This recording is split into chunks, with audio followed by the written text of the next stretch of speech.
Hi guys, India versus Sri Lanka 3 match T20 series 3 match ODI series ஆடுறதுக்கு ஸ்ரீலங்கா போயிருக்காங்க. So இந்த series வந்து நாளையிலேருந்து ஸ்டார்ட் ஆகுது. சனிக்கிழமை நைட் 7 மணி மேட்ச் டைமு. ஸோ இந்த மேட்ச்சுக்கான கம்ப்ளீட் அனாலிசிஸ் நம்ம இந்த வீடியோவில் பார்க்கலாம். இந்தியன் டீமை பொறுத்த வரைக்கும் ஒரு நியூ கேப்டன் கீழே ஆட போகிறாங்க. சூரியகுமார் யாதவ் லீட் பண்ணுறாரு. T20 பொறுத்த வரைக்கும் ஒரு சில சேஞ்சஸ் இருக்குது. ஸோ அது என்ன அப்படிங்கிறது எல்லாமே இந்த வீடியோவில் நம்ம பார்க்கலாம். வீடியோக்குள்ளே போகிறதுக்கு முன்னாடி நம்மளுடைய டெலிகிராம் சேனல் வழக்கம் போல் சொல்கிறது தான், எல்லா மேட்ச்சுக்கும் நம்ம வீடியோ போடுறோமா அப்படின்னு கேட்டால் கண்டிப்பாக இல்லை. ஒரு சில மேட்ச் மிஸ் பண்ணிடுறோம்.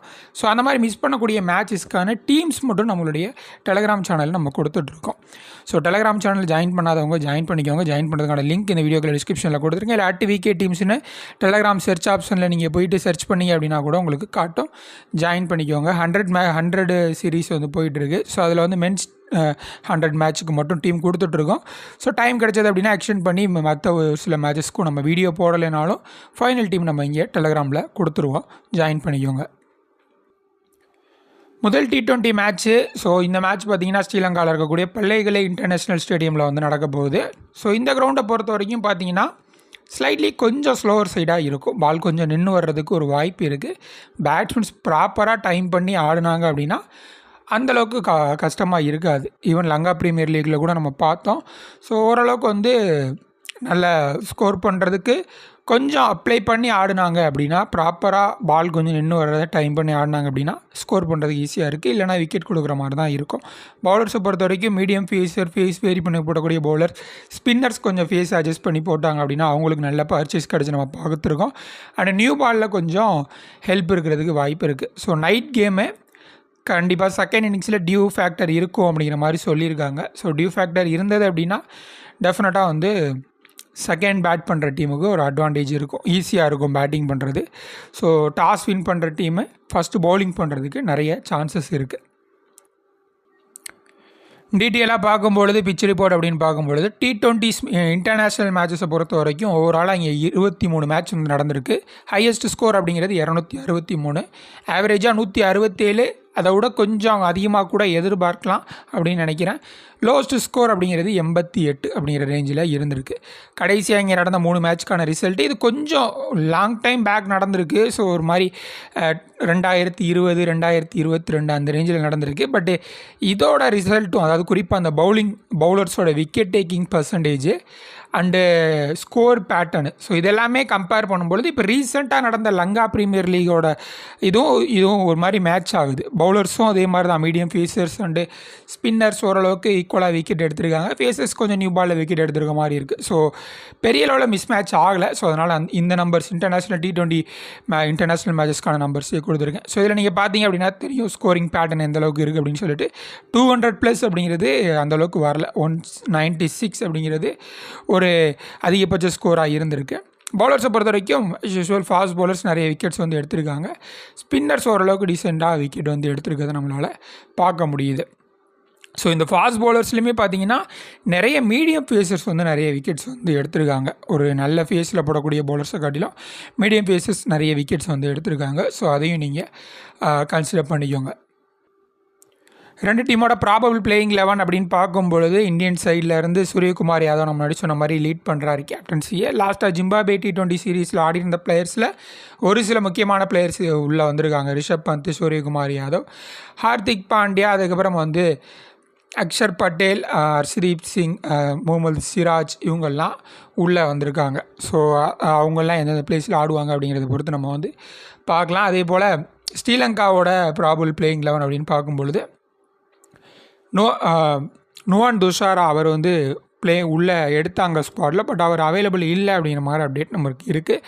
ஸோ பெனுரா ஃபெர்னாண்டா லங்கா ப்ரீமியர் லீக்கில் நல்லா பண்ணியிருந்தார். ஸோ ஸ்ட்ரெயிட்டே உள்ளே வர்றதுக்கு வாய்ப்பு இருக்குது. துனித் வெள்ளாலகே நல்லா பண்ணியிருக்காரு இந்தியா டீமுக்கு அகேன்ஸ்டாக. ஸோ அதனால் அவருக்கு ஒரு சான்ஸ் கிடைக்கும் அப்படின்னு நினைக்கிறேன். ஆசியா கப்லலாம் ஒரு நல்ல பர்ஃபார்மன்ஸ் வந்து கொடுத்துருந்தாரு. ஸோ மற்றபடி வந்து இதுதான் அவங்களுடைய பிளேயிங் 11 இருக்கிறதுக்கு நிறைய சான்சஸ் இருக்குது. ஃபஸ்ட்டு இந்தியன் டீமோட பிளேயர்ஸை பற்றி ஸ்டெப் பை ஸ்டெப்பாக பார்ப்போம். ஃபஸ்ட்டு சுப்மன் கில்லை பொறுத்த வரைக்கும் ஸ்ரீலங்கா ஒரு மாதிரி அவருடைய ஃபேவரட் சைடு அப்படிங்கிறத சொல்லலாம். பட் கொஞ்சம் இன்கன்சிஸ்டண்ட்டாக இருந்திருக்காரு.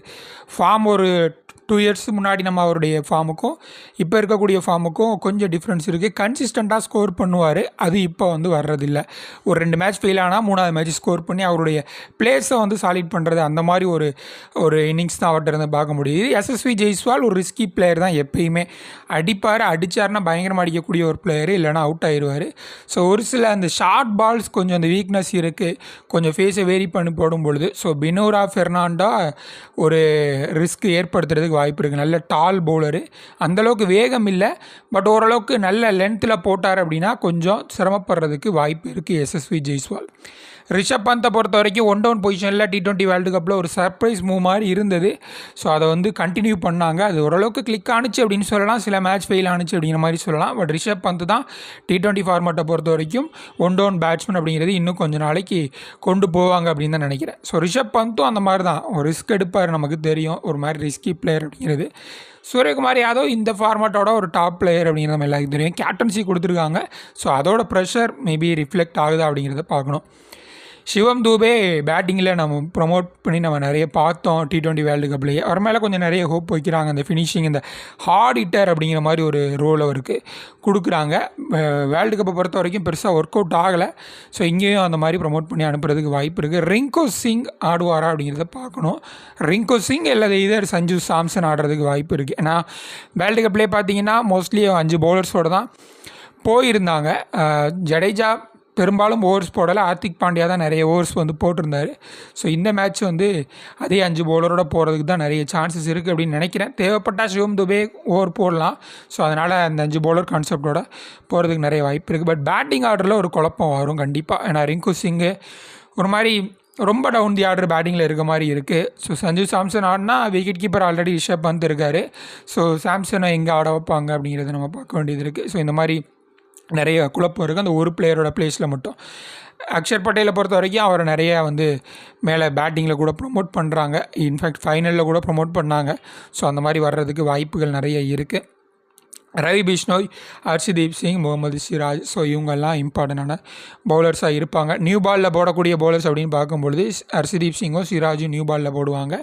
டெத் ஓவர்ஸ் அப்படின்னு பார்க்கும்பொழுது இவங்க தான் மோஸ்ட்லி போடுவாங்க. தேவைப்பட்டால் ஹார்திக் பாண்டியா ஒரு சில ஓவர்ஸ் வந்து டெத் ஓவர்ஸில் போடுறதுக்கு வாய்ப்புகள் நிறைய இருக்குது. ஸ்ரீலங்கன் சைடை பொறுத்த வரைக்கும் குசால் மெண்டிஸ் அண்டு பத்தும் நிசங்கா 2 பேரும் வந்து ஓப்பன் பண்ணுவாங்க. 1 டவுன் 2 டவுன் பொசிஷனில் ஒரு சின்ன சேஞ்ச் இருக்க வாய்ப்பு இருக்குது. Avishka Fernando, come in to Mendis அப்படின்னு கொடுத்துருக்கேன். ஸோ இதில் வந்து கமின் டு மெண்டிஸ் 1 டவுன் வர்றது கூட வாய்ப்பு இருக்குது. ஏன்னா ஒரு சில மேட்சஸ் கமின் டு மெண்டிஸ் வந்து 1 டவுனில் வந்து ஆடிருக்காரு. அவிஸ்கா ஃபெர்னாண்டோ அவருக்கு ஓரளவுக்கு லங்கா பிரீமியர் லீகு நல்லா அமைஞ்சிருந்தது. ஸோ அதனால் திரும்ப டீமுக்குள்ளே வர்றதுக்கு ஒரு வாய்ப்பு கிடைக்கும் அப்படின்னு எதிர்பார்க்கலாம். சரித் அசலங்கா தான் வந்து கேப்டன் பண்ணுறாரு. ஏன்னா வைண்டு அசலங்கா வேர்ல்டு கப்புக்கு அப்புறம் அவர் கேப்டன்சி வேணாம் அப்படின்னு சொல்லிட்டு விலகிட்டார். ஸோ அசலங்கா தான் இந்த சீரீஸ் லீட் பண்ண போகிறாரு. Dasun Shanaka, wind Asalanka, Kamindu Mendis and Avishka Fernando மாதிரி இவங்க 2 பேர் பேட்டிங்கில் ஒரு ஆர்டர் மேலே முன்ன பின்ன கூட வரலாம். அதை கொஞ்சம் பார்த்துக்கோங்க. துனித் வெள்ளாலகே நிறைய விக்கெட்ஸ் வந்து எடுத்திருக்காரு இந்தியன் டீமுக்கு அகேன்ஸ்டாக. ஸோ அதனால் அவருடைய மோஸ்ட்லி அந்த 4 ஓவர் கண்டிப்பாக போடுவார் அப்படின்னு எதிர்பார்க்குறேன். பேட்டிங்கை பொறுத்த வரைக்கும் சான்ஸ் கிடச்சிச்சின்னா அவரால் ஒரு 20-25 ரன் அடிக்கக்கூடிய எபிலிட்டி இருக்குது. Mahesh Theekshana main spinner, power பிளேயில் போடுறதுக்கும் நிறைய சான்சஸ் இருக்குது. பினோரா ஃபெர்னாண்டோ அண்ட் மத்திசா பத்திரானா இவங்க 2 பேரும் தான் டெத் ஓவர்ஸில் நிறைய ஓவர்ஸ் போடுவாங்க. ஃபெர்னாண்டோவும் தீக்ஷனாவும் நியூ பாலில் 1-2 ஓவர் போடுவாங்க. அதுக்கப்புறம் ரிமைனிங் ஓவர்ஸ் வந்து டெத் ஓவர்ஸில் போகிறதுக்கு வாய்ப்பு இருக்குது. சில டைம் வைண்டு அசலங்கா கூட ஸ்லாக் ஓவர்ஸில் ஓவர் போட்டு நம்ம பார்த்துருக்கோம். ஸோ அந்த மாதிரி இருந்தால் கூட வாய்ப்பு இருக்குது. ஸோ டெத் ஓவர்ஸ் பவுலர்ஸாக கன்சிடர் பண்ணுறது மத்திசா பத்திரானா, பினோரா ஃபெர்னாண்டோ அண்ட் வைண்டு அசலங்கா அப்படிங்கிற மாதிரி பார்த்துக்கோங்க. இந்த மேட்சோட safe captain vice captain choice அப்படின்னு பார்க்கும்பொழுது ஹார்திக் பாண்டியா அண்ட் வைண்டு அசலங்கா ரொம்ப சேஃபான ஆப்ஷன். ஏன்னா 2 பேருமே 4 ஓவர் கட்டாயம் போடுறதுக்கு சான்சஸ் இருக்குது. பேட்டிங்கில் கொஞ்சம் மிடில் ஆர்டரில் வந்தாலும் ஓரளவுக்கு ஒரு 20-25 ரன் அடித்து கொடுத்துட்டு பவுலிங்கில் ஒரு விக்கெட் 2 விக்கெட் எடுத்தாங்க கூட ரொம்ப சேஃபிக்காக இருப்பாங்க. எஸ்எஸ்வி ஜெய்ஸ்வால் கொஞ்சம் ரிஸ்க் தான், பட் வந்து ரீசெண்ட் டைமில் நல்லா ஆடிட்டுருக்காரு. குறிப்பாக ஜிம்பாப்வே சீரீஸில் நிறைய ரன்ஸ் வந்து அடிச்சிருந்தார். ஸோ அந்த மாதிரி ஆடுறதுக்கு வாய்ப்பு இருக்குது. ஸோ அதனால் அவர் வந்து நிறைய பேர் அவரை ட்ரை பண்ணியும் இருக்காங்க. ஸோ இவங்க 3 பேரும் ஒரு நல்ல ஆப்ஷன். குறிப்பாக இவங்க 2 பேர் ரொம்ப சேஃபஸ்ட் ஆப்ஷன். எஸ்எஸ்வி ஜெய்ஸ்வால் வந்து ஒரு 70% சேஃப் ஆப்ஷன் அப்படிங்கிற மாதிரி சொல்லுவேன். கிராண்ட் லீக்கான கேப்டன் வைஸ் கேப்டன் சாய்ஸ் அப்படின்னு பார்க்கும்பொழுது சிராஜ் வந்து ஒரு சூப்பரான ஆப்ஷன். சிராஜுக்கு ஸ்ரீலங்கா அப்படின்னாலே ஒரு ஃபேவரட் ஆப்போனண்ட் அப்படிங்கிறது நம்ம எல்லாருக்குமே தெரியும். ஸோ நிறைய முறை வந்து ஸ்ரீலங்கா அகைன்ஸ்டாக சூப்பரான பர்ஃபார்மன்ஸ் கொடுத்துருக்காரு. ஸோ அவரை ட்ரை பண்ணி பாருங்கள், கிளிக்காக வாய்ப்பு இருக்குது. ரிஷப் பந்தும் ஒரு மாதிரி கொஞ்சம் ரிஸ்க்கு பிக்கு தான், பட் விக்கெட் கீப்பிங் அந்த எக்ஸ்ட்ரா பாயிண்ட் கிடைக்கும் ஒன்று. அண்டு ஒன் டவுன்லேயே வர்றதுனால கொஞ்சம் ரன்ஸ் அடிக்கிறதுக்கு நிறைய சான்சஸ் இருக்குது.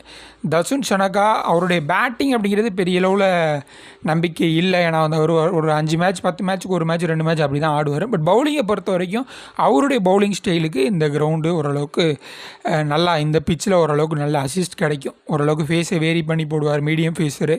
ஸோ கொஞ்சம் விக்கெட்ஸ் கிடைக்கிறதுக்கு வாய்ப்பு இருக்குது. ஸோ இவங்க 3 பேர் ஒரு நல்ல ஆப்ஷனாக இருப்பாங்க grand league captain vice captain சாய்ஸ்க்கு போடுறதுக்கு. ரிஸ்க் அண்ட் ரிவார்ட் பிக் அப்படிங்கிற கேட்டகரியில் துனித் வெள்ளழகி அவரை நீங்கள் ட்ரை பண்ணி பார்க்கலாம். நிறையா நல்ல பர்ஃபார்மன்ஸ் கொடுத்துருக்காரு. குறிப்பாக இந்தியாவுக்கு அகேன்ஸ்டாக ஒரு நல்ல சூப்பரான ஒரு ஸ்பெல்லாம் போட்டார்.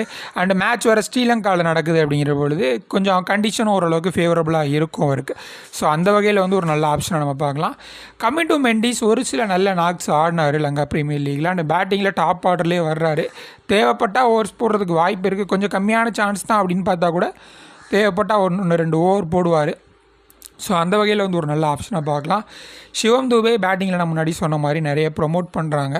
ஸோ அண்டு 5 பவுலர்ஸோடு ஆடினாங்க அப்படின்னா 6th பவுலிங் ஆப்ஷனாகவும் இருக்கிறதுக்கு ஒரு வாய்ப்பு இருக்குது சிவம் தூபே.